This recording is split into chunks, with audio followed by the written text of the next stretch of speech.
Yo, this is Wiggy Music, and you listen to the hottest podcast in Charlotte, Piedmont Artist Profiles.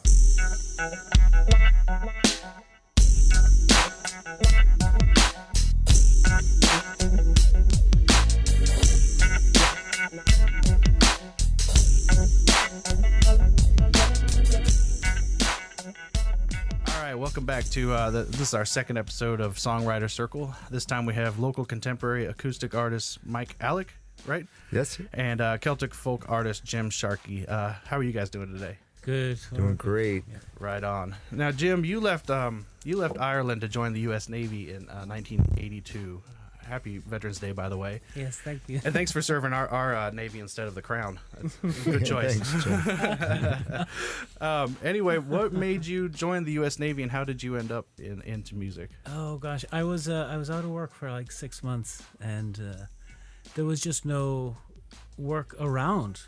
There was nothing. This was in around 1981 in Ireland, and I heard of another young lad up about 2 miles away from me, and he had just come back from London, and he was looking into joining the Navy. So I thought, oh, that's a good idea.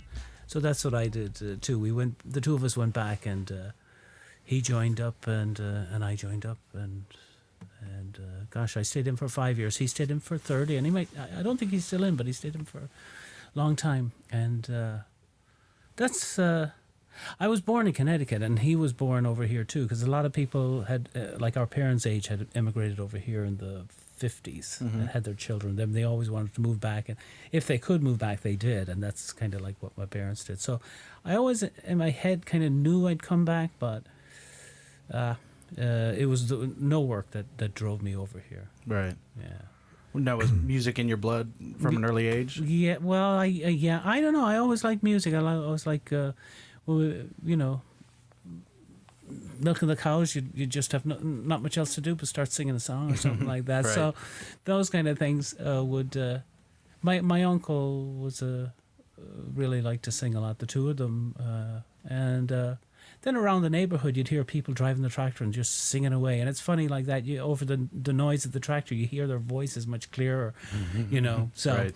Anyway, it was just kind of part of the village. And so... But when I come over here, then it was, I kind of put it aside because it just dawned on me like, jeepers, I need to get serious now, you know, about surviving in this world. So I put the music aside. Not that I really wanted to, but I just couldn't do it anymore. It just didn't seem like something that was I should be focusing on, even though I wanted to, but I couldn't. Right. And so I just thought, well, that's the end of that. So, but, you know, eventually... It was always there in the background, and about 4 years ago I thought, to heck with it, I'm going to do it. My daughters are grown, and so time to do something else. Awesome. Mike, while researching you, I came across the band Alaska. Alaskan. Yeah. Man. And, A-N at the, yes. And there's a story behind their name. Well, first, you guys played CBGBs in that group? We did play CBGBs. What was that like? That'd be pretty cool. Well, it's really cool to have been in a legendary room, but it is the biggest crap hole that you've ever seen in your life when it was standing. Right. There's not one inch of that room that wasn't had graffiti on it, and you could see down the stairs to the bathroom. It had no door. You could just look right down and see a stall, you know, a toilet, and you know, it was the real punk scene. But at the time we played, it was more indie bands like us were still playing, you know, before it closed. We played the Bitter End a lot around the corner, and that was our main homestay. But we played a couple of gigs around town too, CBGBs and Mercury Lounge, wherever we could get in. You know? Right. Yeah. So what's the name behind, or the story behind the name? It's really simple. My last name is Alicke, and my partner I started with, Tom Askin, we put our names together, Alicke and Askin. A roommate of ours actually did that. He's just Al Askin. So.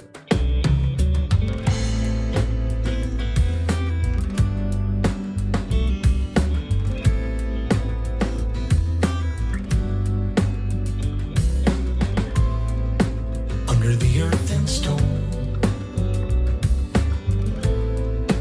where will we be tomorrow? After the great birds flown, spreading their wings in summer.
influences there? Oh, you mean going all the way back to childhood? Well, I mean, like your songwriting At the time, or the time of Alaskan.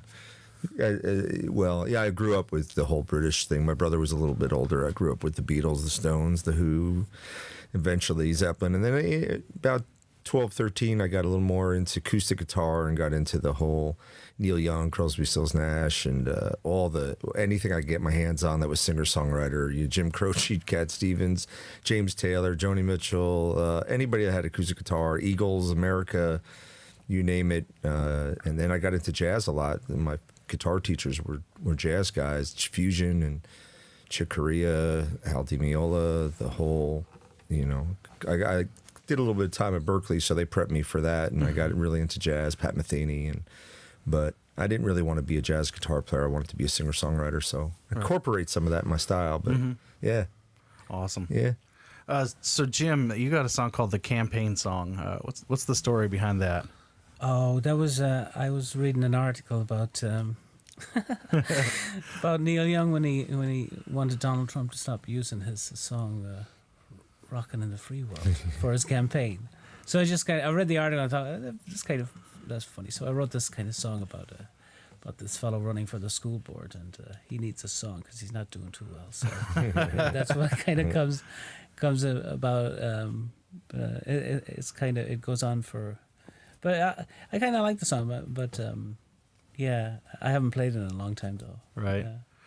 Well, to contrast that song in your playful style, in the song "Bought and Sold," you address the plight of the Yazidi people. What drew you to write a song about the Yazidis in particular?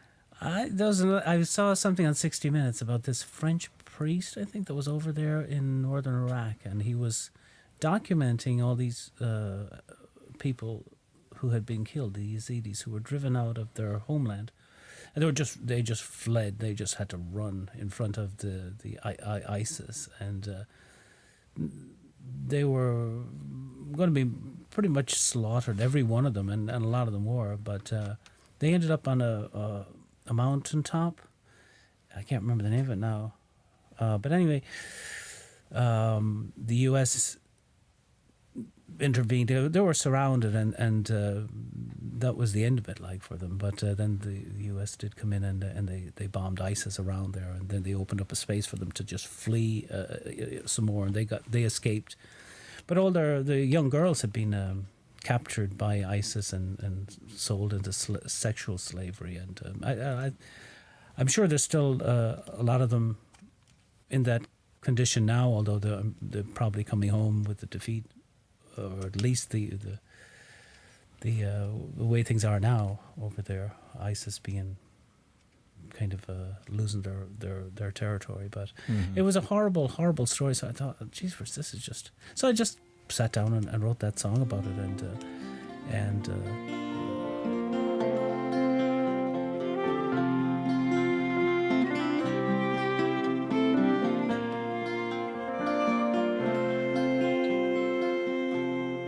it's too hard to talk about. It's all right to cry. And it's too hard to talk about when you've no words inside. Shine a light on the plight of the Yazidi people. Shine a light on the plight of the Yazidi people. It's too hard to describe a mother and her little child, running terrified with the soldiers close behind, coming her way. They're coming her way. And after today, things will never be the same. It's I don't know. I like telling stories that are fairly contemporary, that affect me in those ways like that. Although I have a friend of mine, he said, that Yazidi, he's from Mayo in Ireland. He said, that Yazidi song.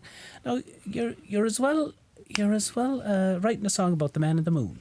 No, because nobody knows who these people are, you know. And there's a lot to that too. But I just figure, well, maybe they will know after the song, Right. something like that. Yeah. Yeah. But he's comical. He was always telling me that in Ireland, when he worked for us, kind of like economic development, he'd go around to these artists in Western Ireland and try to get them to sell things to the American visitors and people from Germany who are visiting. And he says, you need to make a little green man or something.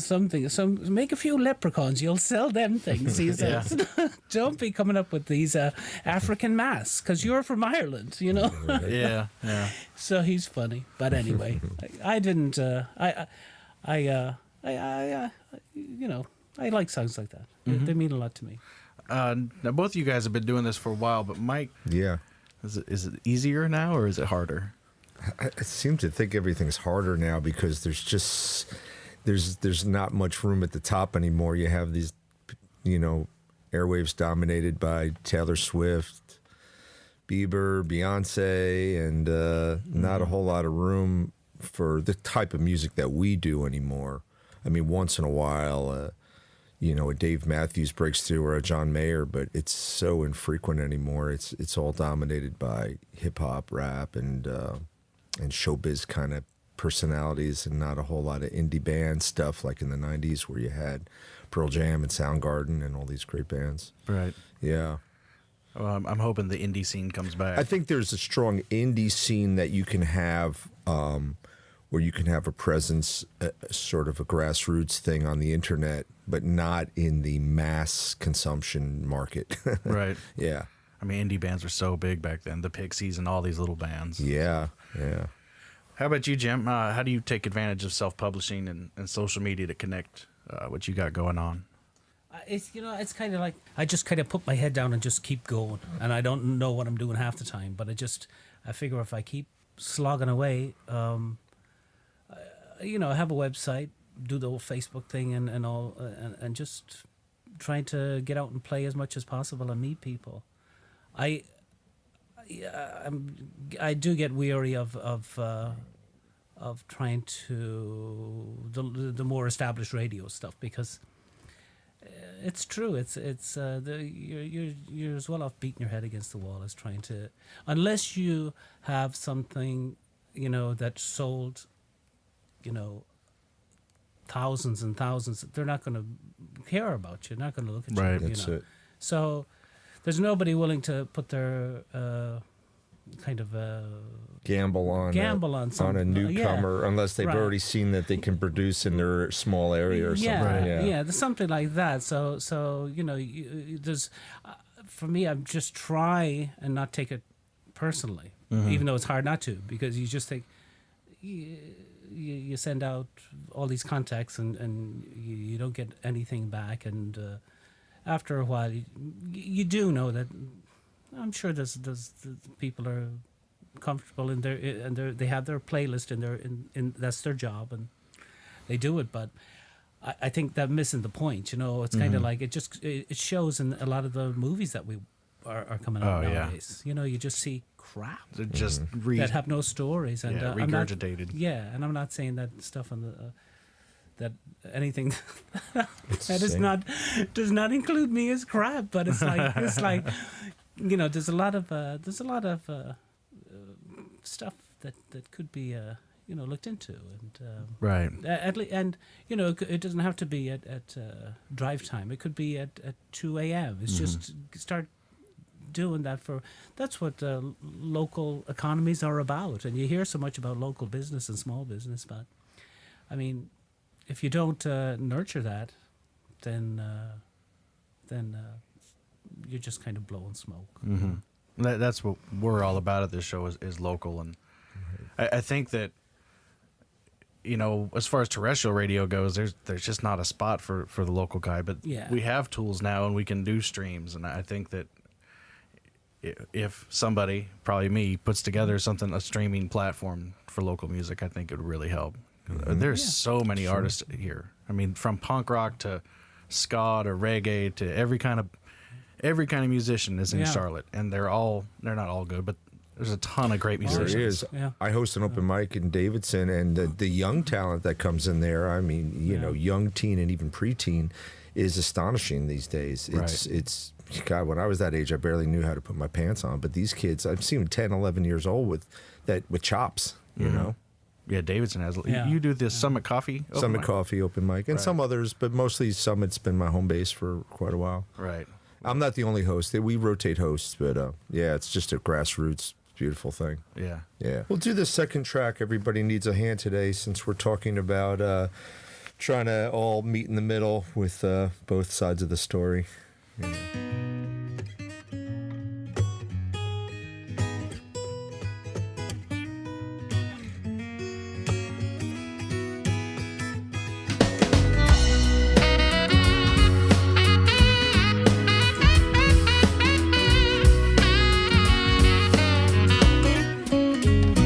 I was young and so outrageous, and the weather was contagious. Now I'm sliding down that slippery slope today.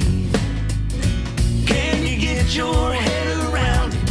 Was lost until you found it. I'm looking for a little hand today. Ooh, hallelujah, what's it to you? Jump on up, let it through ya. Everybody's looking for a way. Hallelujah, get it through ya. Jump on up, let it move ya. Everybody needs a hand today.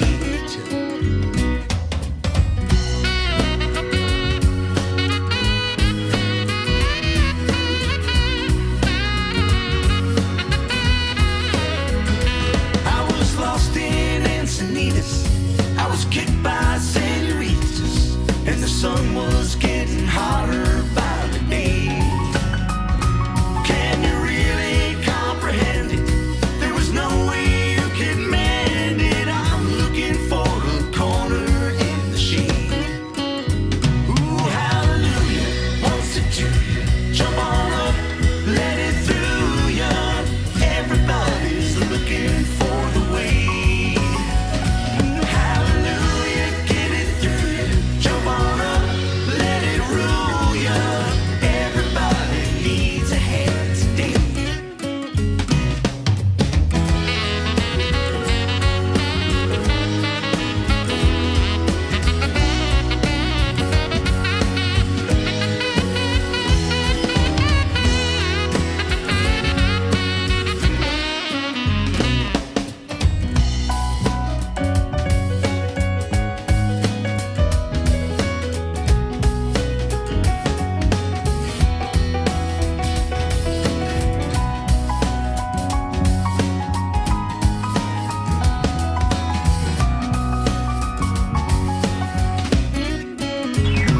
Now I'm back in Yazoo City, licking wounds, man, it ain't pretty.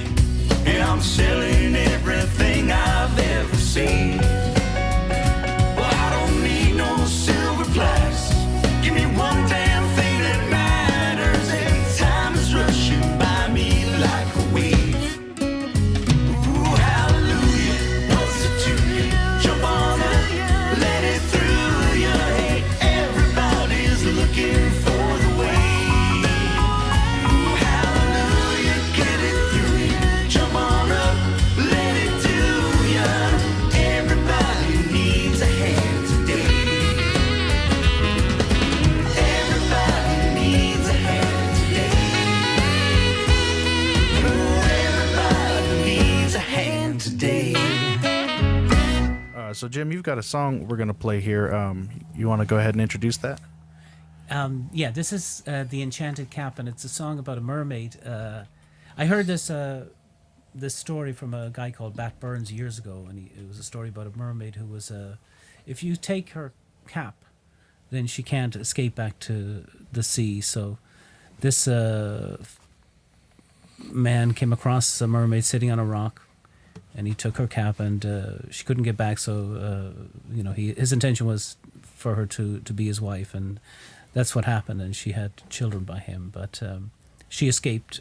In this version, she escapes back to back to the ocean. And on this one, Colin Farrell, who plays with Lunasa, is playing the flute on there, and Mike Mitchell up in Floyd plays the fiddle, and Alan Murray, who's a great bouzouki player from Scotland, he's on there as well. So it's I like the old song. It's a bit long, but I think it holds up.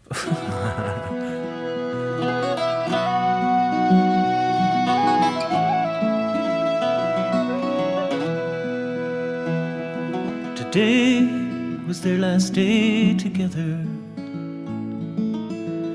She told the children not to cry as she turned to the sea where mermaids long to be in. She slipped beneath the waves. The gulls up above, side to side, swooped and cried to warn him of her leaving. And he raced from the fields that overlooked the sea, but her form was disappearing. She had eyes like wine, she had eyes that bind, she had eyes of burgundy, she had broke the spell that held her round, kept her from ever leaving.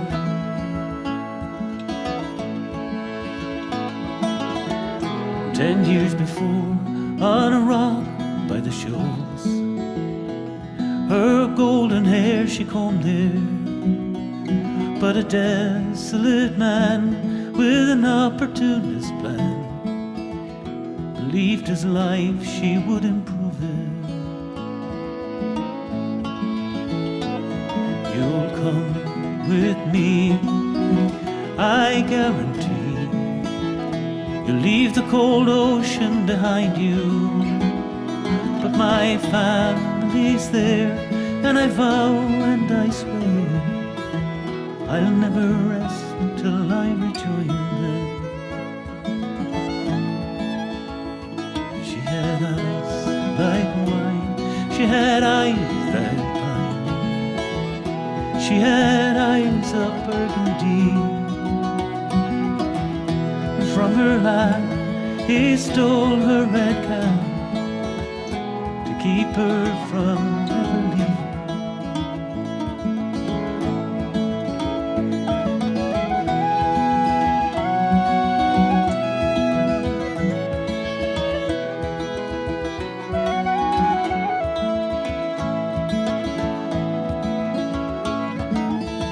For 10 long years she lived on the land. 3 children she bore him. At evening time she'd go down to the tide, and upon the grey rock there she'd linger.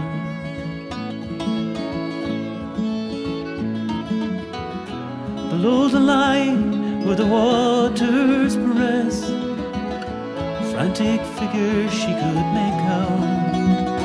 There was 1, there was 2, 3, maybe more. They sought in vain to breach the shadow and to bring her home.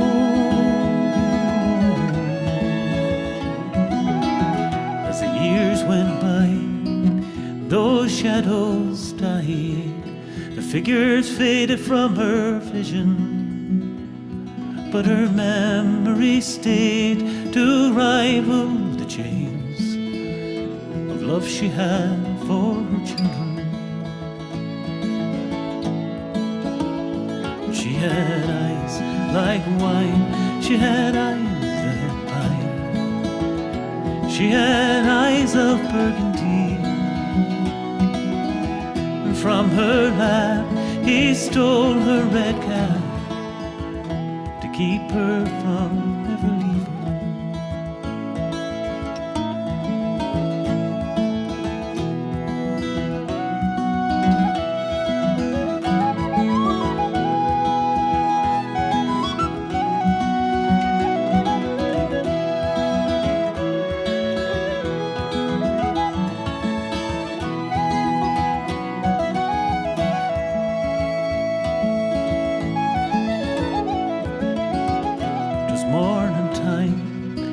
when the storm arrived. The howling winds brought destruction. When the sky had cleared, the calm revealed a faded cap among the debris. My grief is strong, and I've held on so long. Why bring this now upon me? My children are here in my heart, but the sea is where my soul longs to be. And either way is agony. She had eyes like wine, she had eyes that bind. She had eyes of burgundy.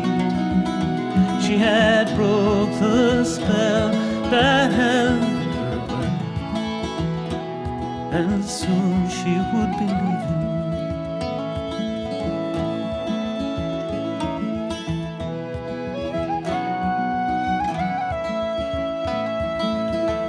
Today was their last day together. She told the children not to cry. As she turned to the sea, where mermaids long to be in, she slipped beneath the